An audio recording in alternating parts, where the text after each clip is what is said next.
This is your Barbados Today morning news update for Thursday, August 22nd, 2019. Thanks for joining us. I'm Carol Williams. We begin with news that Barbadians appear to be divided on the issue of squatters. Some argue that persons who illegally set up homes shouldn't be rewarded, while others are suggesting that government treats squatters humanely. The hot-button issue has risen to the fore as the government looks at relocating squatters in Rockhouse and Phillip due to their proximity to the airport. Under the proposal, each household earning less than $15,000 a year will be provided with a $25,000 grant to assist in their relocation. Barbados Today's Karim Smith took to the streets to hear what Barbadians have to say. The issue of squatting is currently the talk of the town for Barbadians, and promises by Prime Minister Mia Mottley to provide assistance to the tune of $25,000 is garnering various reactions from members of the public. Is government fulfilling its mandate to provide welfare for those in need, or is it simply rewarding unlawful behavior? We asked Barbadians. The government in other countries would say, okay, you have a certain time, we give you certain enough notification to move. So I feel as though the government should move in with some bulldozers and move everybody. It would be their thieves, because they are thieving somebody else's land and they want to claim it. Come up with some plan in how they can help those who are helpless, and at the same time, by the same token, trying to prevent them from doing other things. Now, I think we're here in Barbados, we have a lot of people who are begging on the street, and that is an eyesore. If they're looking for help otherwise, I think honestly the government could put them in some of the housing units that they have unoccupied, and that would be enough for me. But in terms of giving them $25,000, that's a no-no. The government and whoever should make provisions for that. And yes, they may say that they are trying to encourage lawlessness and carelessness, whatever word you want to use, but I don't know if I can actually see it that way. There with a lot of bush on it, clear it and let them come and put the houses there, because you can't leave them on the streets. So what do you say to people who think that they're being rewarded for doing what is wrong? Well, as the Bible says, what goes around comes around, and I don't believe in doing anybody anything that's wrong.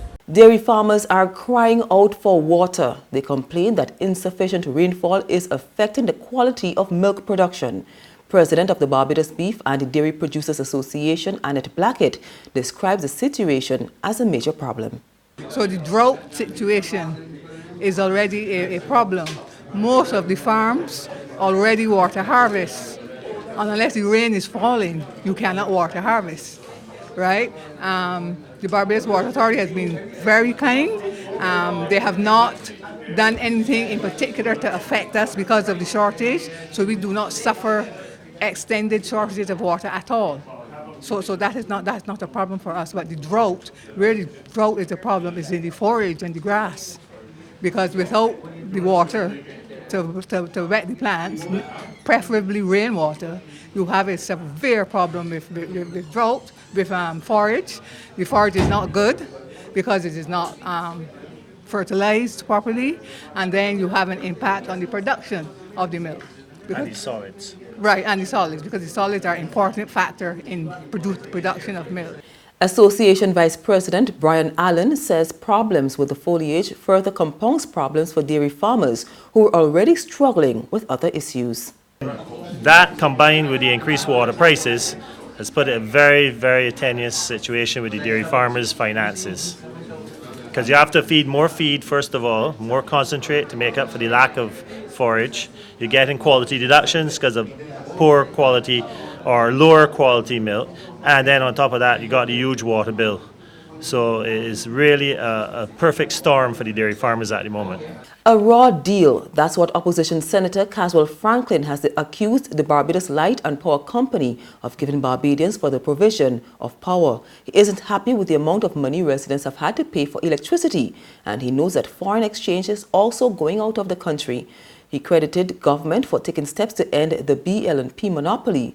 But as he debated the Electric Light and Power Amendment Bill yesterday, the outspoken Senator Franklin expressed reservations about inviting more foreign players into the market. And that's one of the reasons now I'm so scared about the government inviting other people to be part of this new dispensation. We're talking about bring investment from outside.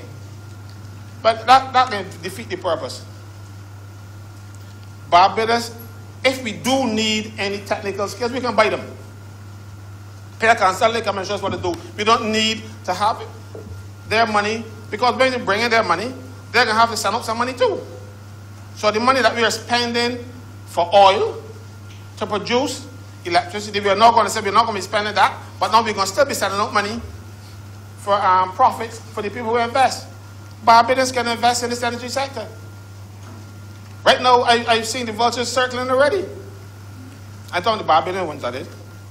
But we have enough Barbadians, and they are saying, because I don't know, none of it is me, that there's a lot of money in the banks that can be used for these investments. So, and because you're only getting 0.something% for your investment, for you to save your money in the bank, and I'm sure you will get more if you invest in the energy sector. But Government Senator Lynette Holder defended the Mia Motley-led administration, saying the sector will be properly regulated. We understand that there is a need for foreign direct investment, but we will ensure that we regulate these sectors for the interest and benefit of all Barbadians.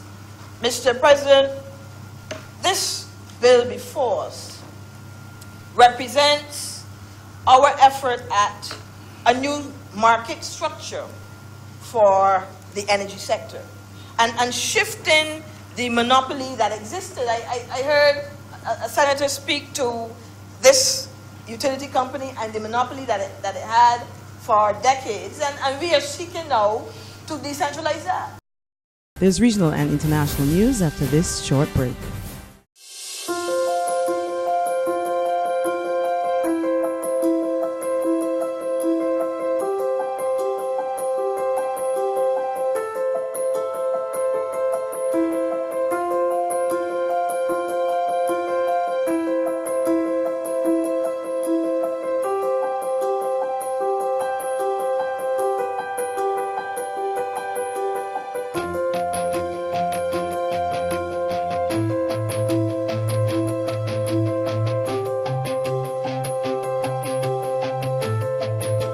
Barbados Today, news you can trust. In the region, tourist arrivals to Cuba plunged 23.6% on the year in July.